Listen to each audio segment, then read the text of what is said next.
اور اگر آپ بیٹھیں گے اور تھوڑی دیر غور کریں گے تو ابھی سمجھ میں آئے گا کہ اللہ کے عذاب میں کون کون مبتلا ہیں اور کس کس اعتبار سے مبتلا ہیں۔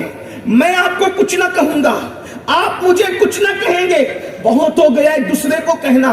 ہم اپنے آپ میں ڈوب کر سوچیں گے کہ میں اللہ کے عذاب میں گرفتار تو نہیں، میں اللہ کے عذاب میں گرفتار تو نہیں، اللہ مجھ سے راضی ہے کہ ناراض؟ کارا کیسے مل سکتا ہے؟ مرنے کے بعد جنت کیسے مل سکتی ہے؟ میرے پیارے آقا صلی اللہ علیہ وآلہ وسلم کے دیوانوں، میں نے جو آیہ کریمہ پڑھی ہے ان عذاب ربک لواقع، جب یہ آیہ کریمہ سیدنا عمر ابن خطاب فاروق اعظم رضی اللہ تعالیٰ کے سامنے کسی نے پڑھی تو فاروق اعظم زمین پہ گر کر کے بے ہوش ہو گئے، اور جب ہوش آیا تو کئی دن تک کہ آپ کی طبیعت علیل رہی، آپ بیمار رہے، لوگ آپ کی عیادت کرتے رہے۔ جن کو نبی نے جنت کی بشارت دی تھی وہ عذاب کی آیتیں سن کر ایسے روتے تھے، ایسے بے ہوش ہوتے تھے، اور جن کے لیے جنت کی کوئی بشارت نہیں، آج وہ گھمنڈ میں ہے ہم زنا کے اڈوں کو آباد کریں، ہمیں جنت میں جانے سے کون روک سکتا ہے؟ ہم شراب کے اڈوں کو آباد کریں،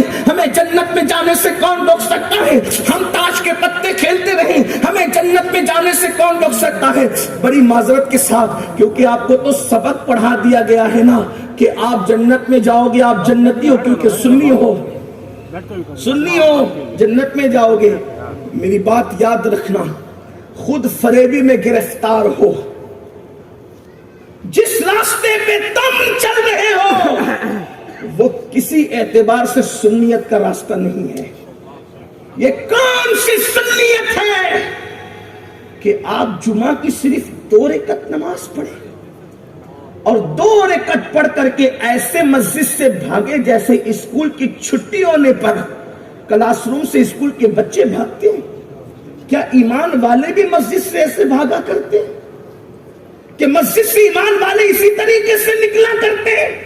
اللہ کے رسول صلی اللہ علیہ وآلہ وسلم نے فرمایا جس کو مسجد میں آتا جاتا دیکھو اس کے ایمان کی گواہی دیکھو۔ ایمان کی گواہی تو مسجد میں آنے جانے پر دی گئی ہے۔ ان لوگوں کو مسجد کی کبوتری کہا گیا ہے۔ میرے پیارے آقا صلی اللہ علیہ وسلم کے پیارے دیوانوں، یقیناً اہل سنت و جماعت ہی پوری کائنات میں مسلک حقہ ہے، یہی مسلک ناجی ہے، میں اس میں کوئی دو رائے نہیں رکھتا۔ لیکن میری قوم جس راہ پر چل کر اپنے آپ کو سنی کہہ رہی ہے، میں سمجھتا ہوں شاید جو ہے ہم کہیں نہ کہیں کسی غلط راہ کا شکار ہو رہے ہیں۔ میرے آقا صلی اللہ علیہ وسلم کے پیارے دیوانوں، تو میں عرض یہ کر رہا تھا جن کو جنت کی بشارتیں دی گئی وہ عذاب کی آیتیں سن کر کے روتے تھے، کبھی کبھی بے ہوش ہوتے تھے، اور ہمارا حال یہ ہے ہم جب عذاب کا ذکر سنتے تو ہمیں ہنسی آتی ہے کہ اللہ اکبر، ہمیں تو پیر صاحب بچا لیں گے، پیر صاحب بچائیں گے، مجھے اس میں بھی کوئی انکار نہیں۔ لیکن پیران پیر کہہ رہے ہیں اگر بے نمازی مر جائے تو اسے مسلمان کے قبرستان میں دفن مت کرنا۔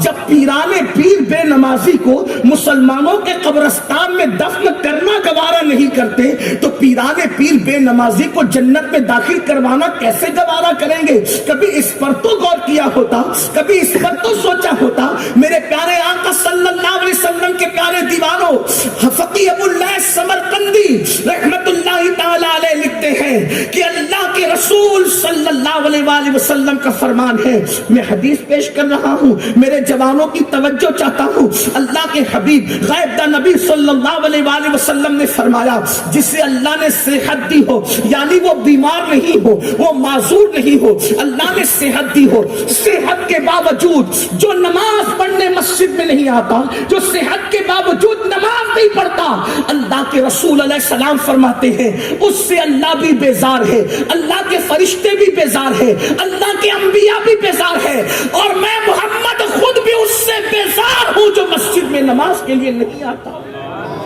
مجھے بتاؤ جس سے اللہ کے رسول بیزار، جس سے انبیاء بیزار، جس سے فرشتے بیزار، اس کا ٹھکانہ جنت کیسے ہوگا؟ اپنے آپ پہ رحم کرو۔ ہمارا یہ نازک سا وجود اللہ کے عذاب کو برداشت کرنے کی طاقت نہیں رکھتا۔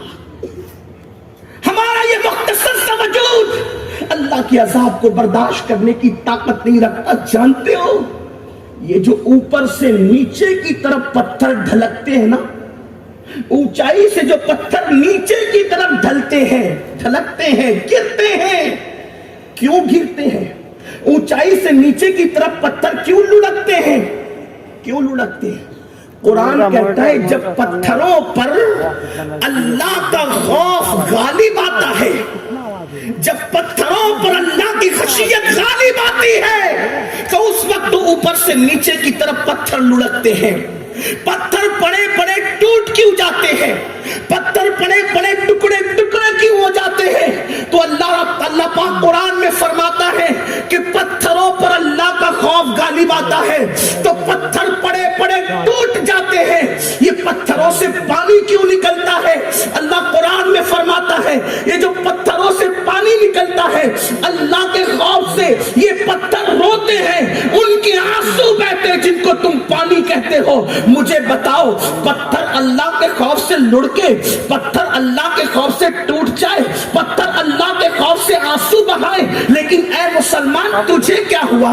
اے میری قوم کے جوان تجھے کیا ہوا؟ کیا تو پتھروں سے بھی زیادہ سخت دل ہو گیا؟ اللہ اکبر! وہ گناہ نہ کر کے، وہ نیکیاں کر کے رونے والے تھے جن کو جنت کی بشارتیں ملی تھی، اور ہم گناہ کر کے بھی بہت اطمینان سے ٹھنڈے بیٹھے ہوئے ہیں، مولانا ہم جنت میں نہ جائیں گے تو کون جائے گا؟ میرے بھائی، شیطان فریبی کا شکار نہ ہونا، خود فریبی کا شکار نہ ہونا۔ آپ جانتے ہو، آؤ ذرا ایک حدیث مبارکہ سن لو، دل کے کانوں سے سن لو، اللہ کرے کسی کے دل میں بات اتر جائے۔ ایک تو یہ سب سے بڑی بات کہ اللہ بیزار ان سے جو نماز نہیں پڑھتے، رسول اللہ بیزار ان سے جو نماز نہیں پڑھتے۔ پھر میرے آقا مصطفیٰ جان رحمت صلی اللہ علیہ وآلہ وسلم فرماتے ہیں جہنم کے اندر ایک وادی ہے اور اس وادی کا نام وادی لملم ہے، اور اللہ کے حبیب صلی اللہ علیہ وسلم فرماتے ہیں اس وادی لملم کے اندر اتنے موٹے موٹے بچھو ہیں جیسے اونٹوں کی گردن موٹی ہوتی ہے،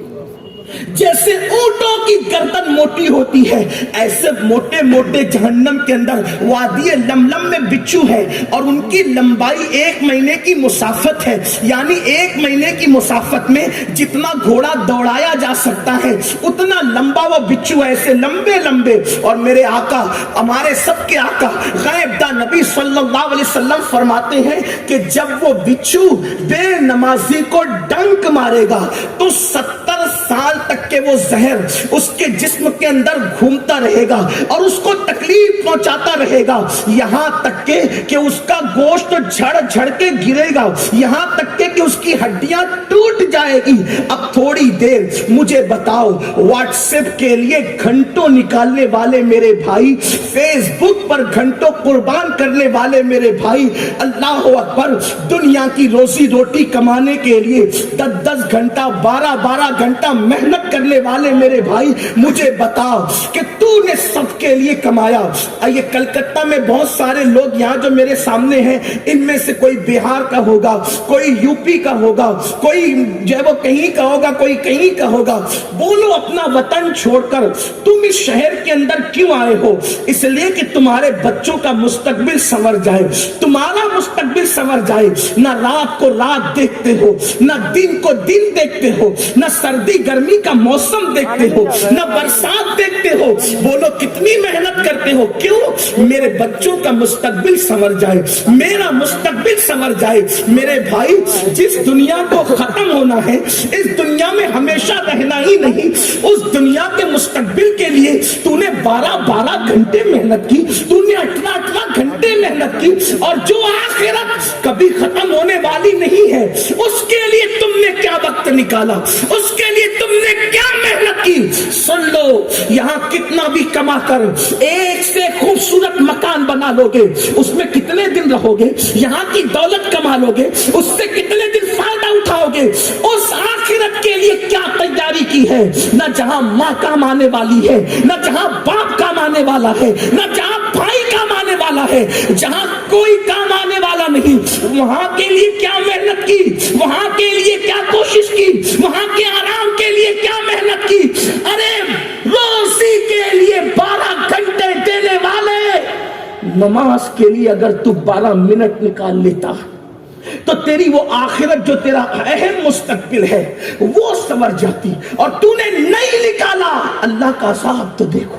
یہ کسی جلسے کے ناظم کا قول نہیں, یہ کسی مولوی کی گفتگو نہیں, یہ اس رسول کا فرمان ہے جو اپنی مرضی سے کبھی کلام کرتے ہی نہیں. قرآن ان کے کلام کے بارے میں کہتا ہے وَمَا يَنْتِقُ عَنِ الْهَوَىٰ إِنْ هُوَ إِلَّا وَحْيٌ يُوحَىٰ.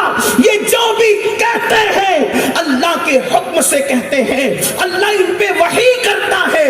زبان ان کی ہوتی ہے, کلام خدا بند قدوس کا ہوتا ہے. تھوڑی دیر نماز کے لیے ٹائم نہ نکالنے والے میرے بھائی, جن کو ٹائم نہیں ملتا, تھوڑا غور کرے اس حدیث پر, تھوڑا غور کرے.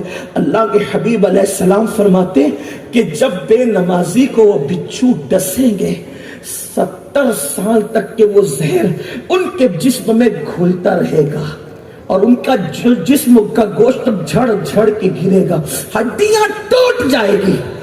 جنگل کا بچھو کاٹ لے برداشت نہیں کر پاتے, جنگل کا سانپ کاٹ لے برداشت نہیں کر پاتے. وہ جہنم کے مخصوص بچھو جن کو اللہ نے پیدا ہی کیا ہے عذاب دینے کے لیے. کتنا کمزور وجود ہے نا اپنا, کتنا نازک وجود ہے نا اپنا, جو وجود اگر بتی کا چٹکا برداشت نہ کر سکے, جو وجود سگریٹ کا چٹکا برداشت نہ کر سکے, جو وجود مئی کی چلچلاتی ہوئی دھوپ برداشت نہ کر سکے, جب نماز نہ پڑھنے کے عوض میں اس وجود پر جہنم کے بچھوؤں کا ڈنک ہوگا, تو وہ طاقت کہاں سے لاؤ گے, وہ قوت کہاں سے لاؤ گے کہ اللہ کے عذاب کو برداشت کر سکو. میرے بھائی اپنے حال پہ رحم کر, میرے بھائی اپنے حال پہ رحم کر. تو اللہ کا عذاب برداشت نہیں کر سکے گا. تیرے اور میرے اندر اتنی طاقت نہیں ہے کہ ہم اللہ کے عذاب کو برداشت کر سکے, ہمارے اندر قوت ہی نہیں ہے. ارے جب پہاڑ اللہ کے عذاب کو برداشت نہ کر سکے اور پہاڑ رو پڑے, ہم کیسے برداشت کریں گے؟ اپنی آخرت کو برباد مت کرو. یہ زندگی اللہ نے کیوں دی؟ قرآن کہتا ہے الذی خلق الموت والحیات لیبلوکم ایکم احسن عملا, کہ ہم نے زندگی اور موت کو پیدا کر کے انسان سے امتحان لیا, اس کو آزمایا کہ کون تھوڑی سی زندگی کو پا کر اچھا عمل کرتا ہے. اللہ اکبر. اور پھر یہ جہنم کا حال, جہنم کا حال. اور ہماری کیفیت, اذان کے وقت تو بیٹھے گیم کھیل رہے, موبائل میں لگے, فلموں میں لگے, سیریلوں میں لگے. کیا ہو گیا مسلمانوں کو؟ ایک دور وہ تھا اگر مسلمان لوہے پر ہتھوڑا مارنے کے لیے اٹھاتا اور اذان کی آواز آتی تو ہتھوڑا لوہے پہ نہیں مارتا, زمین پہ رکھ کے مسجد کی طرف چلے جاتا. لوگ کہتے مولانا مسلمان آج در در کا بھکاری کیوں ہے؟ میں نے کہا جب تک مسلمان اللہ کی چوکھٹ پر آتا تھا دنیا بھکاری تھی, دینے والا مسلمان تھا. جب سے مسلمانوں نے اللہ کا در چھوڑ دیا اس دن سے مسلمان در در کا بھکاری ہو گیا. ہر در پر سر پٹکنے والوں, کسی در پر عزت نہیں مل سکتی. اگر کوئی وقار چاہتے ہو, آؤ میرے اللہ کے در سے اپنے رشتے کو جوڑو, میرے رب کے در سے اپنے رشتے کو جوڑو, سجدے کے پابند بنو. اللہ کے رسول علیہ الصلوۃ و تسلیم فرماتے ہیں جب بندہ اذان سن کر مسجد کی طرف چل پڑتا ہے اور جب وہ مسجد میں آتا ہے اور اپنا سر اللہ کی بارگاہ میں جھکاتا ہے تو اللہ فرشتوں پہ مباحات فرماتے ہوئے کہتا ہے اے فرشتوں دیکھو تو صحیح, یہ سب کو چھوڑ کر میری بارگاہ میں آ کے سر جھکا دیا ہے. مجھے میری عزت و جلال کی قسم, جس کا سر میری بارگاہ میں جھک گیا اب اسے کسی غیر کے آگے کبھی جھکنے نہیں دوں گا. میرے پیارے آقا علیہ السلام کے پیارے دیوانوں, آؤ آؤ اللہ کی عبادت کی طرف آؤ, اللہ سے رشتے کو جوڑو. کب تک گناہوں میں ڈوبے رہو گے؟ بزرگوں نے فرمایا جہاں گناہ ہے وہاں فنا ہے. گناہ کی جگہ کبھی عزت نہیں, گناہ کی جگہ کبھی سکون نہیں, گناہ اللہ کی جگہ کبھی قرار نہیں. بہت سارے لوگ سوچتے یار اللہ کریم ہے, اللہ کریم ہے, معاف کر دے گا. میں نے کہا میری قوم نے اللہ کی شان رحمت کو دیکھا, لیکن میری قوم نے اللہ کی شان غیرت پر کبھی توجہ نہیں کی. بات سمجھنا, جیسے وہ رحمت میں بے مثل و بے مثال ہے, وہ غیرت میں بھی بے مثل و بے مثال. اب وہ کس کس کو عذاب دیتا ہے, تھوڑا سننا غور سے سننا. ہم کیا سوچ بیٹھے مجھے سمجھ میں نہیں آتا. دین کی پوری شکل بگاڑ دی, دین کی پوری شکل بگاڑ دی. 3 باتیں عرض کروں گا. عذاب کس کو دیتا ہے وہ سن لیجئے, ناراض کس سے وہ سن لیجئے, پھر اس کو کیسے منائے وہ سن لیجئے, اور بات مکمل کرتے. اس لیے کہ میں جن لوگوں کے ساتھ آیا انہیں فلائٹ پکڑنا ہے, مجھے ان کے ساتھ مجھے ملنے کے لیے جانا ہے, اس لیے میں اپنی گفتگو وقت پہ بالکل ختم کرنا چاہتا ہوں. لیکن تھوڑی دیر, ویسے بھی ان کی گفتگو کے بعد کوئی گفتگو کی ضرورت نہیں, لیکن آپ نے بٹھایا تو میں عرض کروں گا صرف 3 بات. نمبر 1, وہ عذاب کس کس کو دیتا ہے. ان علماء سے پوچھو, نبی کی بیویاں کوئی ایری غیری تو نہیں ہوتی ہے نا, بلکہ ہمارے اہل سنت کے عقیدے میں یہ ہے نبی کی بیوی معاذ اللہ ایمان والی نہ ہو نہ صحیح. کبھی کسی مقام پر ایسا ہوا کہ ایمان والی نہ ہو نہ صحیح, لیکن نبی کی بیوی کبھی بدکار نہیں ہو سکتی. یہ اہل سنت کے عقائد میں ہمارے علماء کو مدرسوں میں پڑھایا جاتا ہے. بعض انبیاء ایسے ہوئے ہیں کہ جن کی بیویاں مسلمان نہیں ہوئی, ایسا ہوا, جیسے نوح علیہ السلام کی بیوی. لیکن کسی بھی نبی کی بیوی بدکار نہیں, اتنا یاد رکھنا, ٹھیک.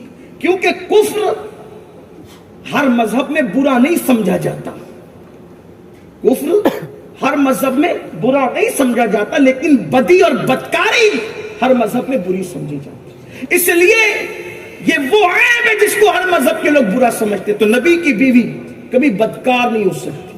اب دو غور کرنا, لوط علیہ السلام کی قوم, لوط علیہ السلام کی قوم, ان میں چند گناہ تھے.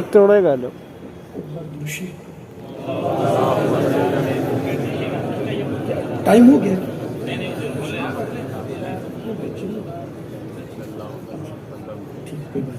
ایک بار بلند آواز سے رب صلی وسلم دائما ابدا علی حبیبک خیر خلق. لوط علیہ السلام کی قوم میں چند برائیاں تھیں. نمبر 1, مرد کے ساتھ بدی کرتے تھے. چونکہ میرے اس منبر پر میری پشت پر بڑے بڑے اہل علم, اہل عمل, اہل تقوی اور میرے بزرگ بیٹھے ہوئے, اس لیے میں اس کی زیادہ تشریح نہیں کروں گا, لیکن ایک اشارہ دے کر ضرور گزروں گا, کیونکہ آج میرے نوجوانوں میں یہ برائی بہت عام ہے. آج دوستی جو لڑکوں سے کی جاتی ہے, نوجوان لڑکے اسی لیے کرتے ہیں کہ خوبصورت لڑکوں کے ساتھ گناہ کر کے نفس کی تسکین کا موقع ملے.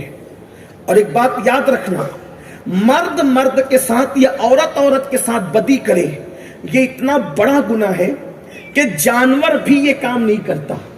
جانوروں میں ایک ہی جانور ہے جو یہ کام کرتا ہے, وہ سور اور خنزیر ہے. اسی لیے جو مرد کے ساتھ بدی کرے گا, جب وہ مرے گا تو اس کے چہرے کو خنزیر سے بدل دیا جائے گا, اس کو اس کی قبر میں سور بنا دیا جائے گا. اور بزرگوں نے یہاں تک فرمایا, یہ جو سیریل دیکھ کر, فلمیں دیکھ کر یہ جو بدی عام ہو رہی ہے نا قوم لوط کا عمل, جس پر ہم کچھ بولنے کے لیے, احتجاج کرنے کے لیے تیار نہیں ہے, ہم اپنے معاشرے میں یہ بدی دیکھ تو رہے ہیں, لیکن معاذ اللہ اس کو روکنے کے لیے ہم کوئی قدم نہیں اٹھا رہے ہیں. سن لو, اللہ کے رسول صلی اللہ علیہ وآلہ وسلم نے فرمایا کہ قوم لوط کا عمل کرنے والا جس بستی میں رہتا ہے اور بستی کے لوگ اس پر احتجاج نہیں کرتے, روک نہیں لگاتے, اس کو منع نہیں کرتے, اس بستی پر ایک دن میں 36 مرتبہ اللہ لعنت کو نازل فرماتا ہے. اور یہ انٹرنیٹ کی گندی فلمیں ہمارے جوانوں کو اس بدی میں مبتلا کر رہی ہے. میرا کلیجہ منہ کو آتا ہے, کہاں وہ جوان جو کبھی اندلس کے ساحل پہ کشتیاں جلانے والا تھا, کہاں وہ جوان جو کبھی بیت المقدس پر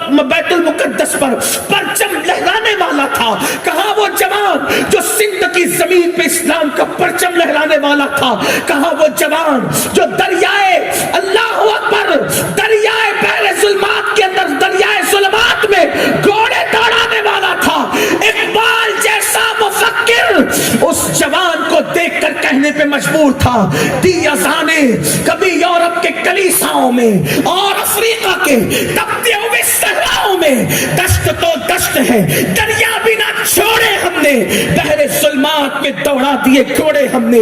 وہ جوان جو بیت المقدس کا فاتح تھا، وہ جوان جو اندلس کا فاتح تھا، وہ جوان جس کے بارے میں اقبال کہتے ہیں نہیں تیرا نشیمن قصر سلطانی کے گنبد پر تو شاہی ہے بسیرا کر پہاڑوں کی چٹانوں میں، عقابی روح جب بیدار ہوتی ہے جوانوں میں نظر آتی اس کو اپنی منزل آسمانوں میں ستاروں کے آگے، جہاں اور بھی ہے ابھی عشق کے امتحان اور بھی ہے، تو شاہی ہے پرواز ہے کام تیرا، تیرے سامنے آسمان اور بھی ہے۔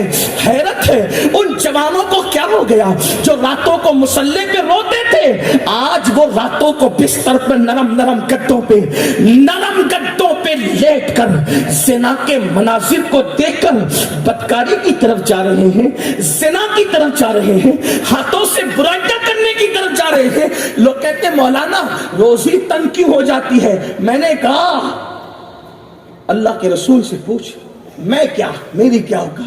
حضور علیہ السلام فرماتے ہیں جب کوئی شخص بدکاری کرتا ہے، زنا کرتا ہے، بدی کرتا ہے، قوم لوط کا عمل کرے، یہ بدی میں ہی تو ہے، تینوں چیزیں بدی میں، قوم لوط کا عمل، زنا اور ہاتھوں سے اپنی طاقت کو برباد کر دینا۔ اشاروں کی زبان میں کہہ رہا ہوں لیکن مجھے اچھا نہیں لگتا، بڑوں کا لحاظ، مگر کیا کروں کیونکہ نوجوان میرے پاس آ کر کے کہتے ہیں ہم برباد ہو گئے۔ لوگ کہتے ہیں لنگڑے لولے بچے کیوں پیدا ہوتے دنیا میں؟ پتہ ہے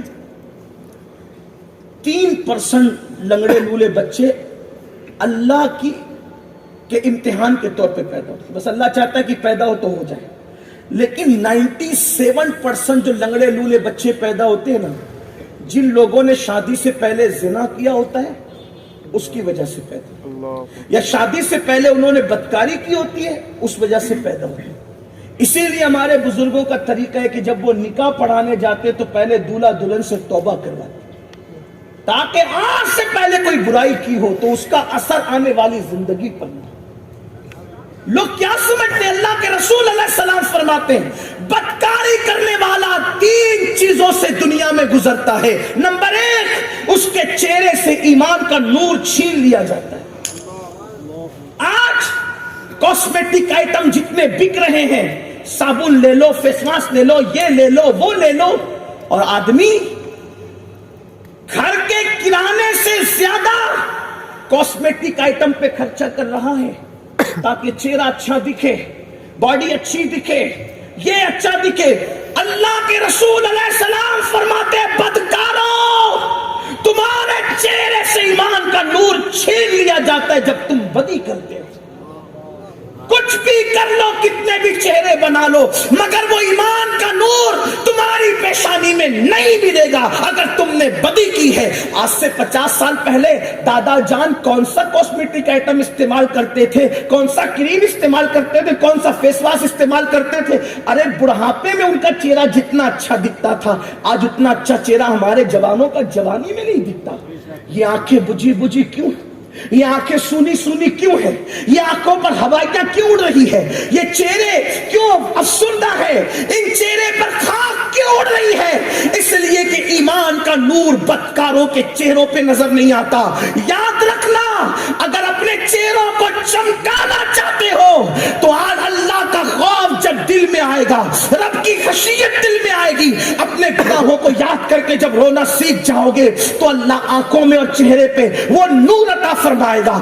زمین پہ جیو گے تو بھی چہرے چمکیں گے اور جنازے میں جاؤ گے تو بھی چہرے پھول کی طرح کھلتے ہوئے نظر آئیں گے۔ میرے آقا علیہ السلام کے پیارے دیوانوں، تو بدکاری کرنے والوں کے چہرے سے نور چھینا جاتا ہے۔ نمبر 2، اس کی روزی سے برکت اٹھا لی جاتی ہے۔ اس کی روزی میں برکت نہیں ہوتی، پھر آپ کتنے ہی بڑے بابا کا تعویذ لے لو، جب برکت اللہ نے اٹھا لی ہے تو کوئی بابا تک تعویذ آپ کی روزے میں برکت نہیں لا سکتا.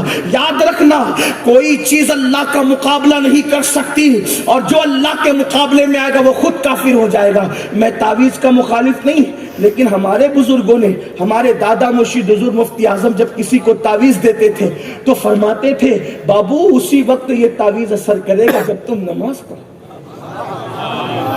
اگر کوئی یہ کہے کہ تو جو چاہے کر میرا تعویذ اثر کرتا ہے, وہ فرعون ہے. فرعون وہ اللہ کے غضب کو چیلنج کر رہا ہے, وہ آپ کو گناہ پر دلیر کر رہا ہے. تو یاد رکھنا تعویذ میں کوئی اثر نہیں مگر باذن اللہ, دوا میں کوئی اثر نہیں مگر باذن اللہ, کھانے میں کوئی نفع و ضرر نہیں مگر باذن اللہ. جس میں جو اثر ہے وہ اللہ کے نام کا اثر ہے.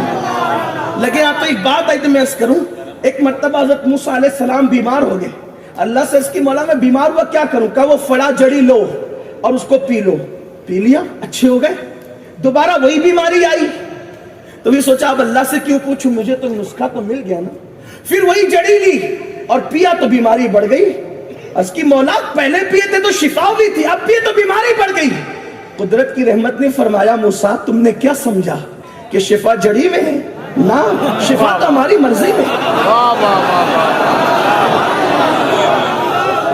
جب ہم چاہتے ہیں تو زہر بھی تریاق ہو جاتا ہے, اور جب ہم چاہتے ہیں تو پھر تریاق بھی زہر ہو جاتا ہے. کیا کہہ رہا لا یضر مع اسمہ شیء فی الارض ولا فی السماء. کوئی چیز نفع نقصان نہیں پہنچا سکتی آسمان کے نیچے اور زمین کے اوپر مگر اللہ کی مرضی سے. کوئی نفع نقصان کا مالک نہیں. یہ اپنے اندر عقیدہ پیدا کرنا ہوگا. تو عرض یہ کر رہا تھا, بات دور نکلتی جا رہی ہے. میرے آقا صلی اللہ علیہ وآلہ وسلم کے پیارے دیوانوں, تو میرے آقا نے فرمایا جو بدی کرتا ہے ایمان کا نور چھینا جاتا ہے, جو بدی کرتا ہے روزی کم کر دی جاتی, روزی کاٹ دی جاتی ہے, اور جو بدی کرتا ہے اس کی عمر بھی کم کر دی جاتی. اللہ کے بندو رحم کرو. تو عرض یہ کر رہا تھا کہ نبی کی کوئی بیوی بدکار نہیں ہوتی. لوط علیہ السلام کی قوم بدکار تھی, مرد مرد کے ساتھ بدکاری کرتی. اللہ کے رسول علیہ السلام نے فرمایا کہ ایک دن میں 36 بار لعنت برستی اس بستی پر جب بستی کے لوگ روکتے نہیں. ہاں, اور ایسے لوگ کہیں بھی مرے, کتنا بڑا نقصان ہے دیکھو. ایسے لوگ کہیں بھی مرے, ایک رات ان کی قبر میں نہیں گزرنے پاتے. رات گزرنے سے پہلے فرشتے اس کو اٹھاتے ہیں, اٹھا کر کے اس کے لاشے کو وہاں لے جا کے پھینک دیتے ہیں جہاں قوم لوط پر عذاب آیا تھا, پتھر برسے تھے. یعنی اگر قوم لوط کا عمل کرنے والا مرے گا کلکتہ میں تو کلکتہ میں نہیں رہے گا, اس کو اٹھا کے وہاں لے جایا جائے.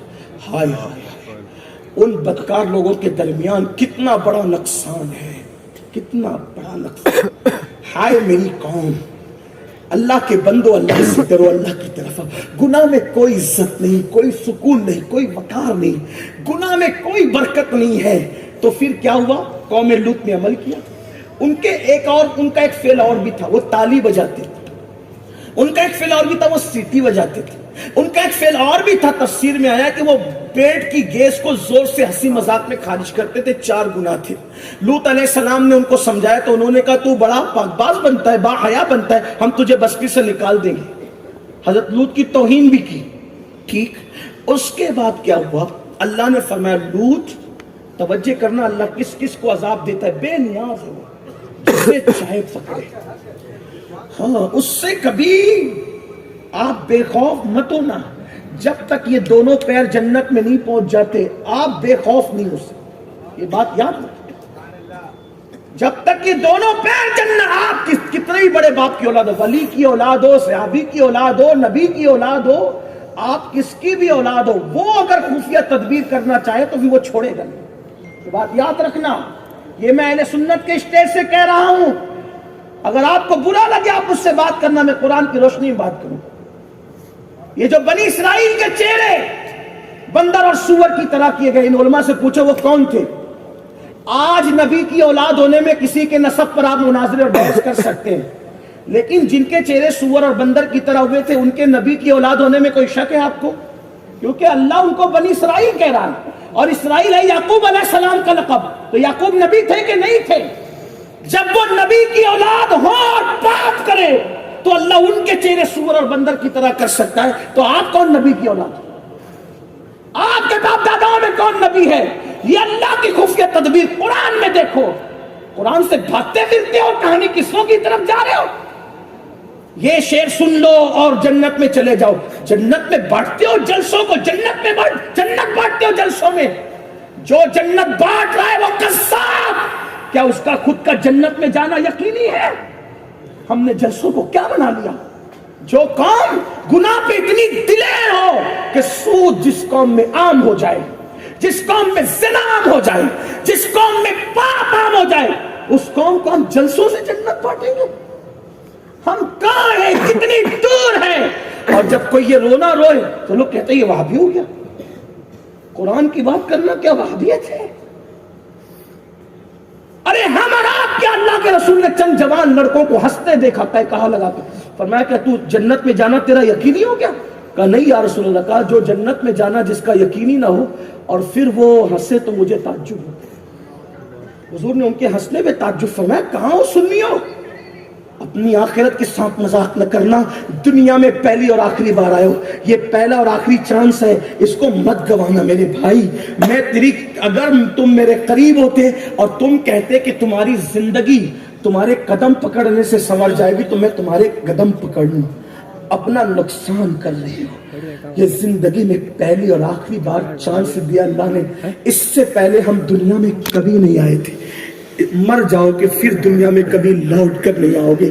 مرنے کے بعد انسان کو جس دن اس کی نیکیوں کا احساس ہوگا تو انسان تمنا کرے گا اللہ مجھے ایک بار دنیا میں جا کر صرف 2 رکعت نماز پڑھنے دے. اللہ فرمائے گا بندے نہیں، میں نے تجھے موقع دیا تھا تو نے ضائع کر دیا. آج تیرے لیے کوئی موقع نہیں. جب بنی اسرائیل پر عذاب آیا ہے وہ نبی کی اولاد تھے، ان کا شجرہ نسب دیکھو. یعقوب علیہ السلام تک تو اللہ نے بیان کر دیا. یعقوب کے والد اسحاق، اسحاق کے والد ابراہیم علیہ السلام. یہ ہے وہ انبیاء کی اولاد. اگر آپ کو کوئی اس پہ ڈاؤٹ ہو تو آپ بہت بڑے علماء سے پوچھ لو کہ وہ اولاد پیغمبر تھے کہ نہیں تھے. جب نبی کی اولاد کہیں حشر ہو سکتا ہے جن کا شجرہ نسب اللہ بیان کرے، جب ان پر یہ عذاب آ سکتا ہے تو ہم پر کیوں نہیں؟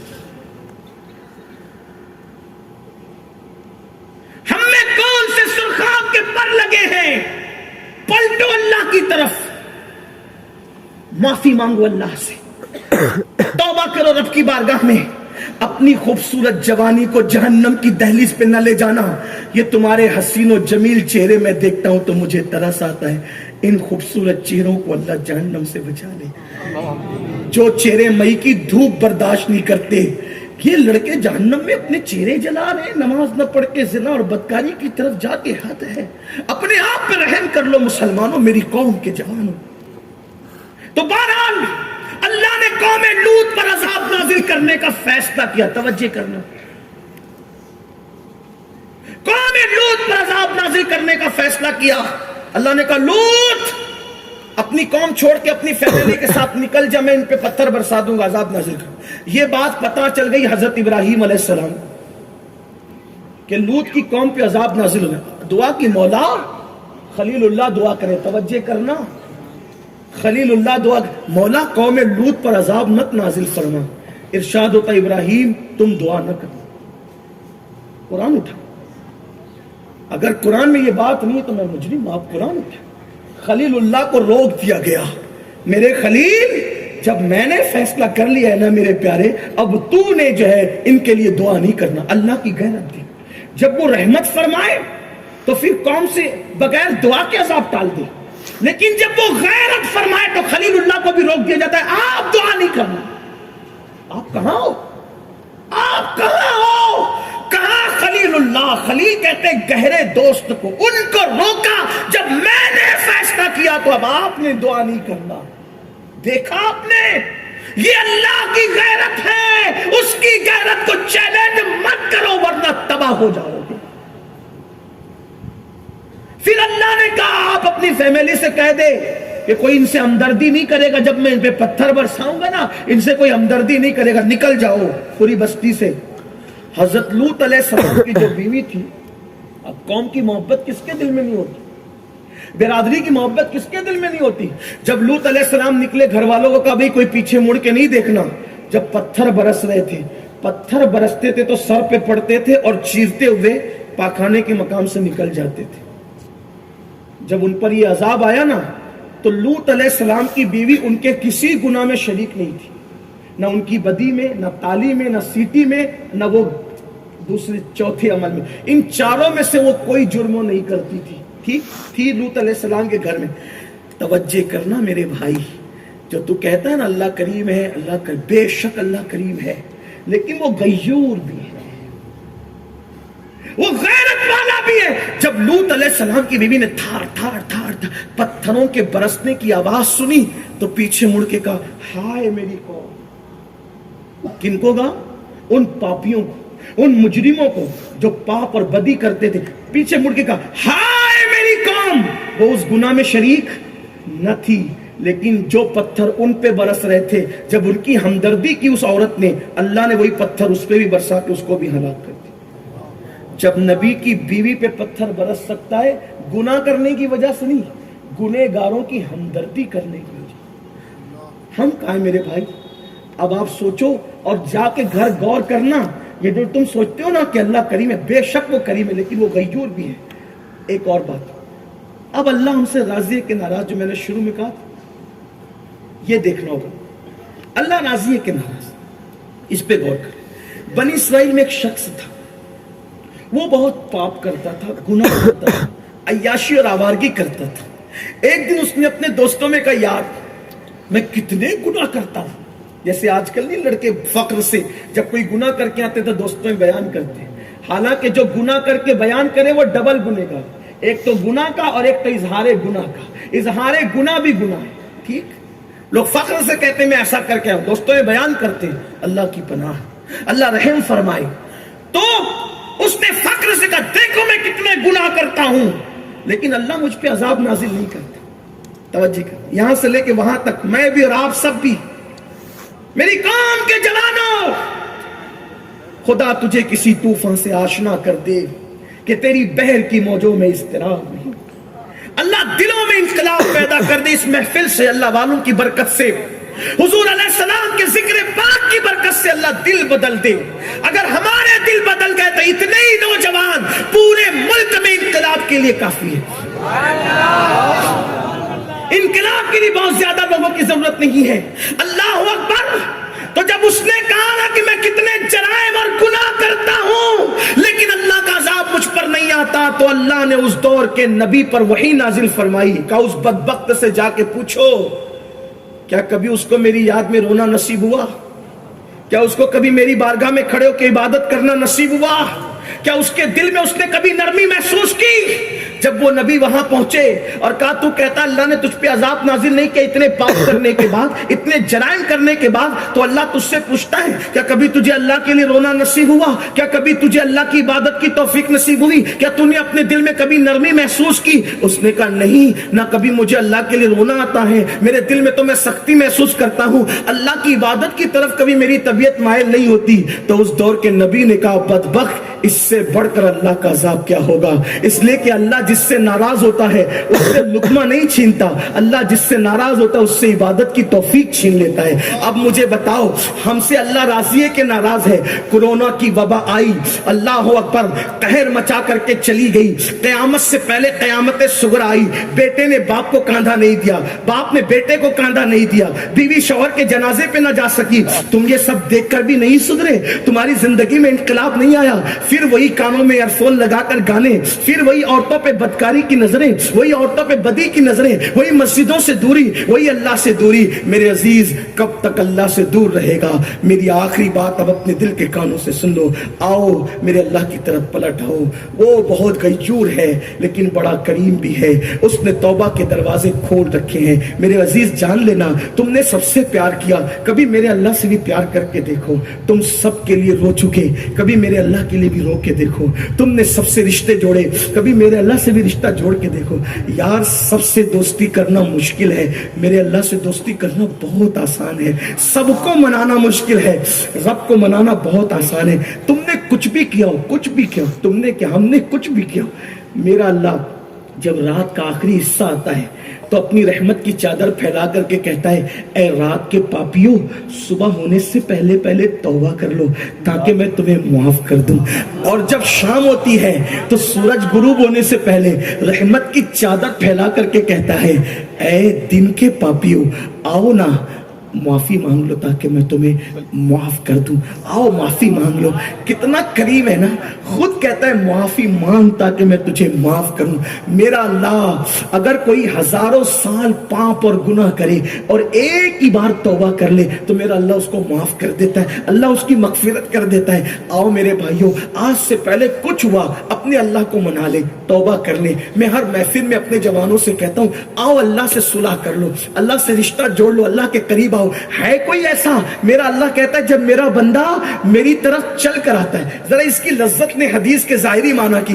کہتے ہیں جب میرا اللہ فرماتا ہے جب میرا بندہ میری طرف چل کر آتا ہے تو میں اس کی طرف دوڑ کر جاتا ہوں. اور ہمارے محتاطین علماء اس کو یوں بیان کرتے ہیں جب میرا کوئی بندہ میری طرف چل کر آتا ہے تو میری رحمت اس کی طرف دوڑ کر جاتی ہے. آؤ اپنے اللہ سے اپنے رشتے کو مضبوط کر لو, روٹے ہوئے رب کو منا لو, اس کی بارگاہ میں ایک سوگات پیش کرو. ام المومنین سیدہ عائشہ نے پوچھا آقا نیکوں کے لیے تو آپ نے فرمایا نا کہ بہت سارے نیک بے حساب جنت میں جائیں گے, کوئی ایسا گنہگار بھی ہے جو بے حساب جنت میں جائے؟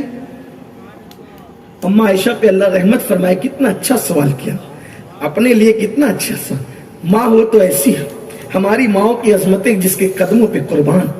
آقا بہت سارے نیکوں کے بارے میں کہا وہ بے حساب جائے گا, وہ بے حساب. کوئی گنہگار بھی بے حساب جنت میں جائے گا؟ کوئی گنہگار بھی بے حساب جنت میں جائے گا؟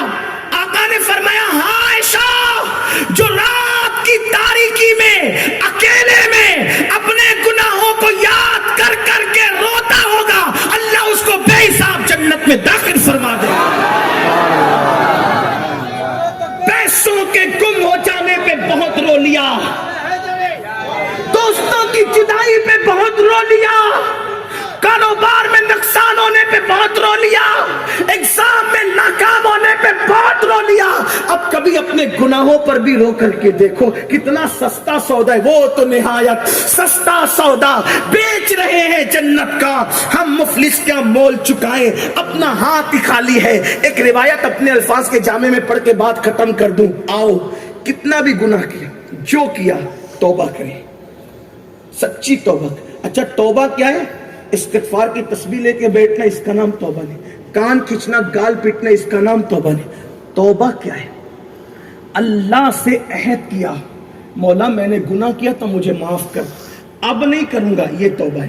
اور پھر اس راستے کبھی مت جانا جیسے بکری کے تھن سے دودھ نکلنے کے بعد دوبارہ اسی سوراخ سے کبھی دودھ تھن میں جا سکتا ہے؟ تو جیسے بکری کے تھن سے دودھ نکل کر دوبارہ اسی سوراخ سے نہیں جاتا, ایسے ہی گناہ سے نکلنے والا پھر دوبارہ گناہ کے راستے پہ نہ جائے, اسے کہتے توبہ. اور جو ایسی توبہ کرے اللہ اس کے بارے میں کہتا ہے ان اللہ یحب التوابین, ایسی توبہ کرنے والوں کو اللہ اپنا محبوب بنا لیا کرتا ہے, اللہ اپنا ولی بنا لیا کرتا ہے. جو روایت پڑھنی تھی وہ یہ پڑھ دیتا ہوں مختصر الفاظ میں, اپنے الفاظ کے جامع میں. مجھے بہت پسند ہے کیونکہ میں خود گنہگار ہوں تو مجھے معافی کی باتیں بہت پسند, مجھے بہت پسند ہے. اور اللہ معافی کی اور رحمت کی باتوں کو پسند کرتا کیونکہ میں آپ کے ساتھ ہوں, آپ لوگ مجھ سے بہت اچھے ہو. یہ تو علماء نے بٹھا دیا بیان کرنے تو بیٹھ گیا, لیکن آپ مجھ سے اچھے ہو. میں تو سوچتا ہوں کہ آپ کے صدقے اللہ مجھے جنت عطا کرے.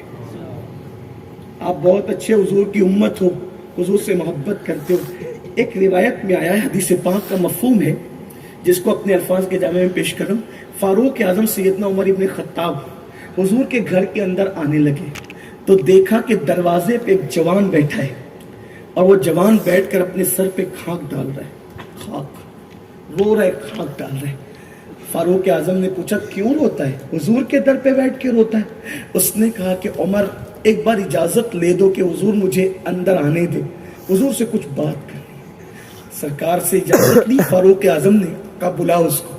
وہ نظریں جھکا کے رو پڑا, آقا میرے لیے مغفرت کی دعا کر, میں بہت پاپی ہوں آقا, میں بہت بڑا مجرم ہوں آقا, میرے لیے دعا کرے کہ اللہ مجھے معاف کر دے۔ آقا نے پوچھا کیا کیا تم نے؟ حضور میرے اندر ہمت نہیں ہے کہ میں آپ سے عرض کروں کہ میں نے کیا کیا ہے، مگر بس اتنا ہے کہ میں بہت پاپی ہوں، بہت گنہگار ہوں۔ آقا نے کہا بتا نا تو نے کیا کیا؟ حضور میں نہیں ہمت پاتا، نہیں بیان کر سکتا۔ سرکار نے فرمایا کیا تیرا گناہ آسمانوں سے بڑا ہے؟ ہاں کہا میرا گناہ آسمانوں سے، سمندروں کی جھاگ سے بھی بڑا؟ ہاں کہا زمین کے ریگزاروں سے بھی بڑا؟ ہاں کہا کیا تیرا گناہ میرے اللہ کی رحمت سے بڑا ہے؟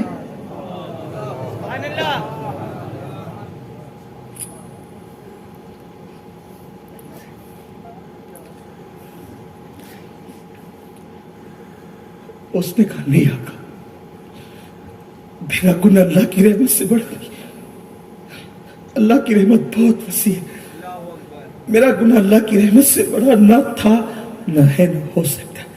میرے آقا نے خود ہی پڑھایا تھا سبقت رحمتی علی غضبی، اللہ فرماتا ہے میری رحمت میرے غضب پر سبقت لے گئی ہے۔ تو پھر سرکار نے کہا بولنا کیا کیا ہے؟ اس میں حکمت یہ تھی کہ میرے اور آپ جیسے گنہگاروں کو پتہ چل جائے کہ کتنے بڑے بڑے گنہگار توبہ کرتے اور کیا کیا بن جاتے ہیں نا۔ پوچھا بتا نا تو نے کیا کیا ہے؟ اس نے اس کی آقا میں کفن چور ہوں، میں کفن چور ہوں، اور میں نے 1000 لوگوں کے کفن چرائے زندگی میں، لیکن جب 1000واں کفن چرانے میں قبرستان پہنچا تو چونکہ بہت مالدار گھرانے کی لڑکی تھی، جب میں کفن چرانے گیا 1000واں کفن، تو میں نے جیسے ہی مٹی ہٹائی اور میں قبر میں اترا کفن چرانے کے لیے، تو چونکہ چاند کی دودھیا روشنی قبرستان کے سناٹے میں قبر کے اندر تک آ رہی تھی، جیسی میں نے کفن چرایا۔ اس دور میں لوگ کفن چراتے تھے کیونکہ کپڑے ہاتھ سے بنے جاتے، کپڑوں کا بہت شارٹیج ہوتا تھا، بہت قلت ہوتی تھی، تو کپڑے ہاتھ سے بنتے تھے لوگ، کفن بھی چوری کر کر کے لوگ بیچتے تھے۔ آج تو شاید ایسا گناہ دنیا میں نہیں رہا ہوگا کیونکہ مشینوں میں کپڑے بنتے ہیں اور بہت بنتے ہیں، غریبوں اور فقیروں کے گھر میں بھی تجوریاں بھری ہوتی ہیں کپڑوں کی، اب کون کفن چرائے گا؟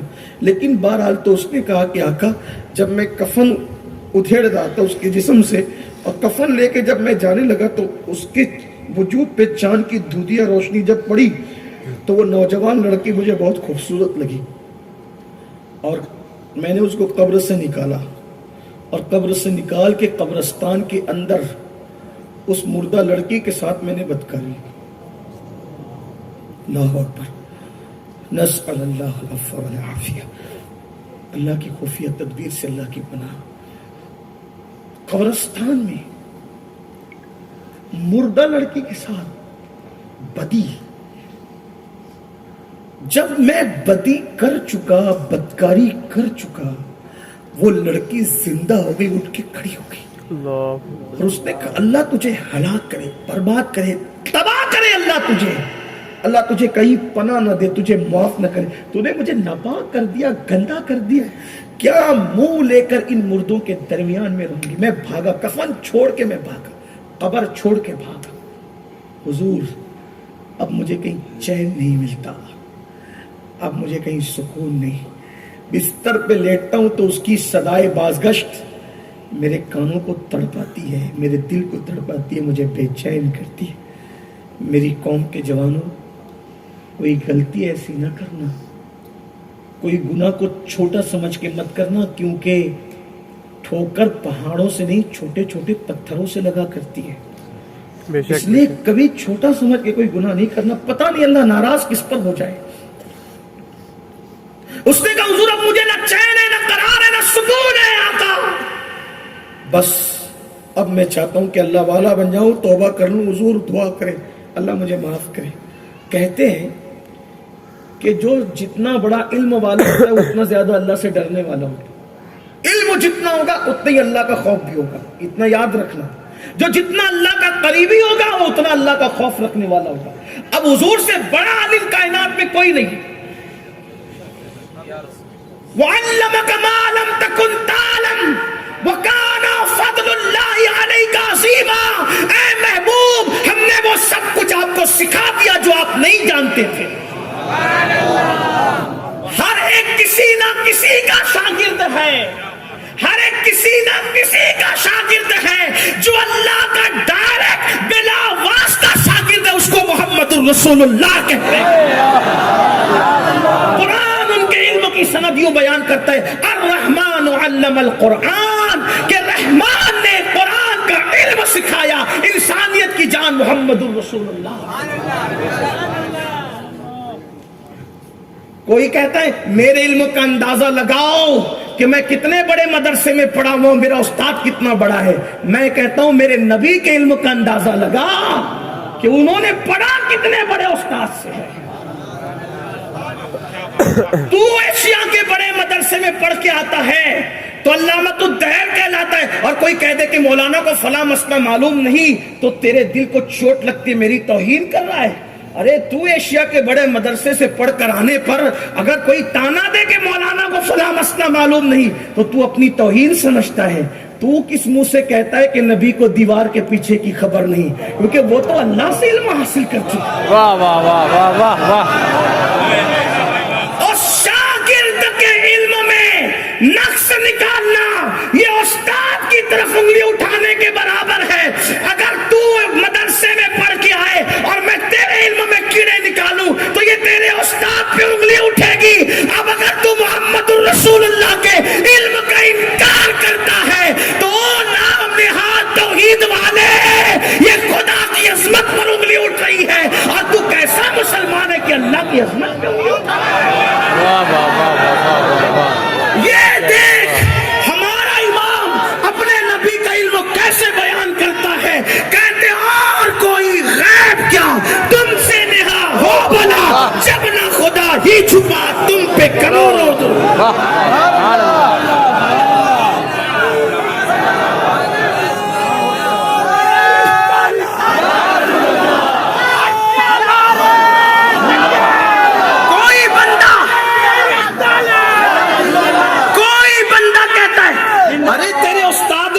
کمی کی کہ تجھے یہ بھی نہیں سکھایا، یہ بھی نہیں سکھایا۔ واللہ میرا رب فرما رہا ہے الرحمن علم القرآن، رحمان نے سکھایا، واہ واہ۔ یہ نہیں کہا اللہ نے سکھایا، یہ نہیں کہا قہار نے سکھایا، یہ نہیں کہا جبار نے سکھایا، کیا کہا؟ رحمان نے سکھایا۔ رحمان کا کیوں آیا تذکرہ؟ کیوں؟ رحمان کا مطلب ہی ہوتا ہے بے نہایت مہربان، اس کی مہربانی کی کوئی نہایت نہیں، رحمان اس کو کہتے ہیں۔ اس لیے کوئی رحمان نہیں ہو سکتا، بلکہ اگر کسی عبد الرحمان کو بھی رحمان کہو تو علماء فرماتے حرام ہے۔ ٹھیک، بندوں میں کوئی رحمان نہیں، رحمان صرف اس کی صفت ہے۔ مطلب کتنا نہایت، کتنا بے مہربان ہے، کافر کو بھی روٹی دیتا ہے رحمان۔ جب صفت رحمانی پہ آئے تو کافر کو بھی توجہ کرنا، کافر کو بھی روٹی دیتا ہے۔ جب صفت رحمانی کا اظہار کرے تو شیطان کہتا ہے مجھے قیامت تک زندگی دے دیتا ہے۔ توجہ، توحید ہم سے بھی تو ذرا سنو نا۔ آپ کہتے توحید تو ہم بیان کرتے، سنی کا بیان کرتے، میں کہتا ہم سے بھی توحید سنو نا۔ ہم سے زیادہ توحید کون بیان کرے گا؟ ہم تو بزرگوں کی قبروں پہ چادر بھی چڑھاتے تو کلمہ پڑھ کے چڑھاتے، ہم ہر کام درود پڑھ کے کرتے ہیں، لیکن ولی کی قبر پہ چادر اور صندل پیش کرتے تو صوفیہ کا طریقہ ہے لا الہ الا اللہ، لا الہ الا اللہ، لا الہ۔ یہ لا الہ الا اللہ پڑھ کے کیوں چادر چڑھاتے پتہ ہے؟ اس لیے کہ وہ بتاتے ہیں کہ یہ بندہ اسی لیے اس پہ چادر چڑھ رہی ہے، اللہ پہ تو چڑھ ہی نہیں سکتی، اس لیے چادر چڑھانا شرک نہیں ہے، چادر چڑھانا نفی شرک ہے۔ یہ بات ہے۔ بہرحال میں اس کی طرف نہیں جاتا ورنہ بات کہیں اور چلے گی۔ تو عرض یہ کر رہا تھا کہ شیطان کہتا ہے مجھے زندگی دے، قیامت تک اللہ نے کہا دیا، پھر کہتا ہے کہ مجھے اتنی طاقت بھی دے کہ میں جہاں چاہوں جس شکل میں چاہوں پہنچوں۔ یعنی اپنے الفاظ کے جامع میں اگر مجازن کہوں تو یہ بھی کہ وہ کہتا ہے کہ مجھے حاضر بھی رکھ اور ناظر بھی رکھ۔ اللہ نے فرمایا دیا۔ اسی لیے تو شیطان کو بہت علم دیا اللہ نے۔ مثال کے طور پہ آپ کے خضر پورہ کے اندر 12:12 پر اگر کوئی مر رہا ہے تو بیٹے کو فون کرنا پڑتا ہے کہ فلاں مر رہا ہے، لیکن شیطان کو کون اطلاع دیتا ہے کہ فلاں مر رہا ہے؟ کوئی اطلاع دیتا ہے اس کو؟ بولو بھائی، آپ حدیث کو مانتے ہو کہ نہیں؟ سب مسلک کے لوگ مانتے ہیں، لیکن جب انسان مرتا ہے تو شیطان آتا ہے. بولو آتا ہے کہ نہیں؟ بہکانے کے لیے آتا، بولتا ہے عیسائی ہو جائے یا یہودی ہو جائے. اس کو کس نے اطلاع دی؟ فرشتوں نے دی. کس نے دی؟ کس نے دی؟ مطلب اللہ نے اس کو اتنا علم دیا کہ کون کہاں مرے گا اس کو پتا ہے، کس کا گھر کہاں ہے اس کو پتا ہے. اس کو بہکانے کے لیے پہنچنا ہے وہاں. اور پھر ایک بات اور یاد رکھنا، وہی شیطان 12:12 پہ خضر پورہ میں کوئی مر رہا ہے تو اس کو بھی بہکا رہا ہے. وہی شیطان اسی وقت اسی دن 12:12 پہ مالیگاؤں میں کوئی مر رہا ہے تو اس کو بھی بہکا رہا ہے. وہی شیطان ممبئی میں 12:12 پہ کوئی مر رہا ہے تو اس کو بھی بہکا رہا ہے. یا اللہ تو کیسا رحمان ہے. ایک شیطان، اس کو علم اتنا دے دیا، طاقت اتنی دے دی کہ ایک ہی وقت میں وہ کئی جگہ موجود ہے. بولو آج تک اس پہ مناظرہ ہوا کہ شیطان اتنی جگہ موجود ہے؟ کوئی کہتا ہے کہ نہیں موجود ہے. شیطان کو اتنی جگہ سب مانتے ہیں کہ نہیں مانتے ہیں؟ بولو بھائی، اس پہ کبھی مناظرہ ہوا؟ نہیں ہوا. سب مان رہے ہیں کہ یہاں اس کو بہکا رہا ہے، وہاں اس کو بہکا رہا ہے. اچھا اسی ٹائم میں سعودی میں کوئی مر رہا ہے، اس کو ہی بہکا رہا ہے. لیکن اس کو اطلاع دی کسی نے نہیں، مگر اللہ نے اس کو اتنا علم دے دیا کہ اس کو پتا چل جاتا ہے، پہنچ جاتا ہے، بہکانے پہنچ جاتا ہے. میں کہتا ہوں لوگوں، تم نے اللہ رسول کی کیا قدر کی؟ تم نے اللہ کی کیا قدر کی؟ کون سی توحید کی بات کرتے ہو نادان؟ جب میرا رحمان مردود کو اتنا دیتا ہے تو محبوب کو اس نے کتنا بس نصیب کی بات ہے، بس نصیب کی بات ہے. کوئی محبوب کے لیے مانتا ہے، کوئی مردود کے لیے مانتا ہے. نصیب اپنا اپنا ہے، نصیب اپنا اپنا ہے. بس بات اتنی ہے، بات زیادہ نہیں کرتا. تو عرض یہ کر رہا تھا، جس کے پاس جتنا علم ہوتا ہے اس کے پاس اتنا خوف ہوتا ہے، اتنی خشیت ہوتی ہے. تو میرے آقا سے بڑا عالم کائنات میں کوئی نہیں. تو جب اس شخص نے کہا نا کہ یا رسول اللہ صلی اللہ علیہ وآلہ وسلم میں نے ایسا کیا، بات وہ بھول تو نہیں گئے نا، بس بات ختم کر رہا ہوں. یا رسول اللہ میں نے ایسا کیا، تو آقا پر اللہ کا خوف غالب آ گیا. آقا پر اللہ کا خوف غالب آ گیا. اور آقا نے فرمایا جلدی یہاں سے نکل، جلدی نکل، کہیں تیری وجہ سے آگ نہ برس پڑے، جلدی نکل یہاں سے. وہ نکل تو گیا، سر پہ خاک ڈالنے لگا، توبہ کرنے لگا، رونے لگا، خوب گڑ گڑانے لگا. 40 دن اسی حالت میں بیتے. ایک دن اللہ سے کہا مولا میرا گناہ تیری رحمت سے بڑا تو نہیں نا؟ اور اگر میرا گناہ تیری رحمت سے بڑا ہو گیا ہے، اور ایسا تو ہے نہیں، لیکن پھر بھی اگر میرا گناہ تیری، تو پھر مجھے ایسا عذاب دے کہ نہ مجھ سے پہلے کسی کو دیا، نہ میرے بعد کسی کو دینا. اور میرا گناہ تیری رحمت سے بڑا نہیں ہے اور ہرگز نہیں ہے، تو تیرے محبوب کو بتا دینا کہ تو نے مجھے معاف کر دیا. ادھر وہ یہ عرض کر رہا تھا، ادھر جبریل بلبل سدرا آ کے کہتے یا رسول اللہ آپ کو سلام کرتا ہے، اور اللہ سلام کہہ کر آپ سے فرماتا ہے اللہ نے اسے آپ کے صدقے میں معاف کر دیا. جبریل اس کو اللہ نے معاف کیا؟ ہاں آقا، اور صرف اسی کو معاف نہیں کیا بلکہ اللہ نے وعدہ کیا کہ محبوب کا کوئی امتی اس سے بڑا بھی گنہگار ہوگا اور وہ توبہ کرے سچے دل سے تو اللہ اس کو بھی معاف کر دے. آؤ اپنے اللہ کو منا لے، توبہ کر لیں. آئیے پڑھ لیں سب مل کر استغفر اللہ. لیکن وعدے کے ساتھ پڑھو گے نا، پھر تو کل سے گناہ کی راہ پہ نہیں جاؤ گے نا. پڑھو استغفر اللہ ربی من کل ذنب واتوب الیہ لا الہ الا اللہ محمد رسول اللہ. میں گزارش کرتا ہوں کہ مجھے روم تک پہنچنا ہے، کوئی میرے پیچھے نہ ہے کیونکہ حضرت جانے والے ہیں اور وہ پھر 2 مہینے کے بعد میری ملاقات ہوگی. اس لیے آپ لوگ صلاۃ السلام پڑھیں، دعا میں شریک ہوں. کوئی پیچھے دوڑ کے نہ ہے، صلاۃ السلام کا اہتمام کریں، کھڑے ہو جائیں. صلاۃ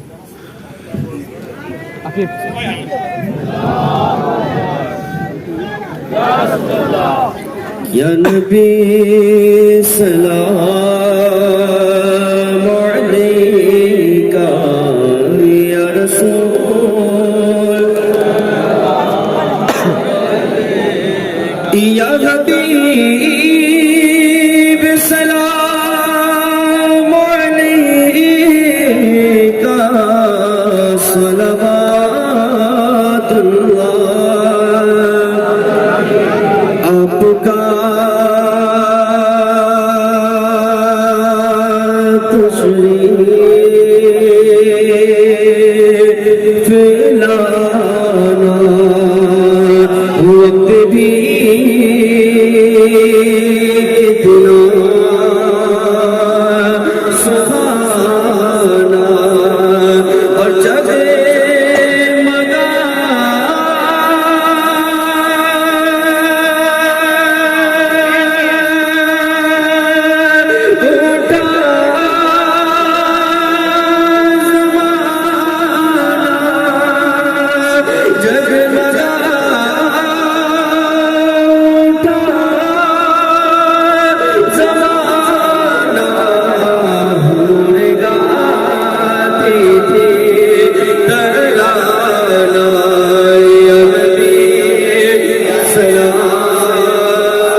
الصلاة والسلام عليك يا سيدي يا رسول الله.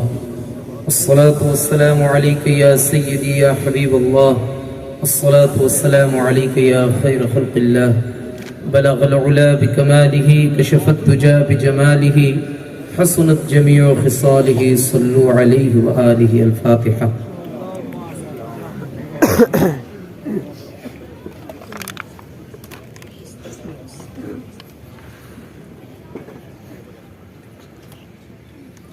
یا الہی رحم فرما مصطفیٰ کے واسطے. یا رسول اللہ کرم کیجئے خدا کے واسطے. مشکلیں حل کر شہ مشکل کشا کے واسطے. مشکلیں حل کر شہ مشکل کشا کے واسطے. مشکلیں حل کر شہ مشکل کشا کے واسطے. کربلائیں رت شہید کربلا کے واسطے. غوث اعظم بمن بے سر و ساما مددے. قبلہ اتنی مددے کعبہ ایماں مددے. بگرداب بلا افتاد کشتی ضعیفانو شکستارا تو کشتی. بحق خواجہ عثمان ہارون مدد کن یا معین الدین چشتی. یا رب العالمین. اے اللہ آج ہمارے علاقے میں تو نے اپنا خاص فضل و کرم نازل فرمایا.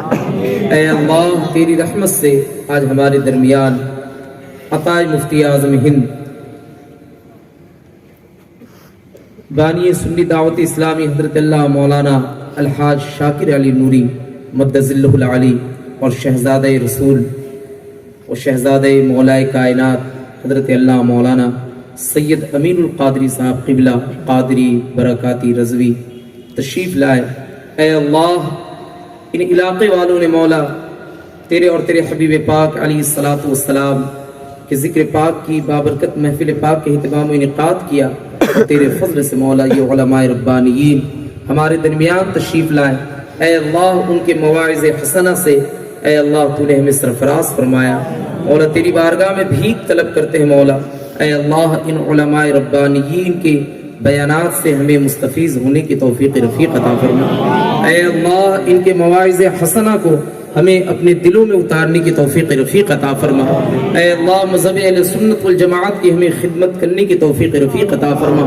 بالخصوص مولا جو نوجوان نسل یہاں حاضر ہے اے اللہ ان علماء ربانیین کے مواعظ حسنہ کے صدقے مولا ان کے دلوں کے اندر نبی رحمت صلی اللہ علیہ وسلم کی سچی محبت عطا فرما اور محبت رسول پاک علیہ الصلوۃ والسلام کے صدقہ و طفیل.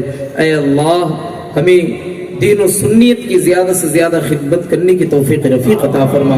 اے اللہ ہمارے آبا و اجداد کے گناہوں کی مغفرت فرما دے مولا. امت کے تمام مرحومین کی مغفرت فرما دے مولا.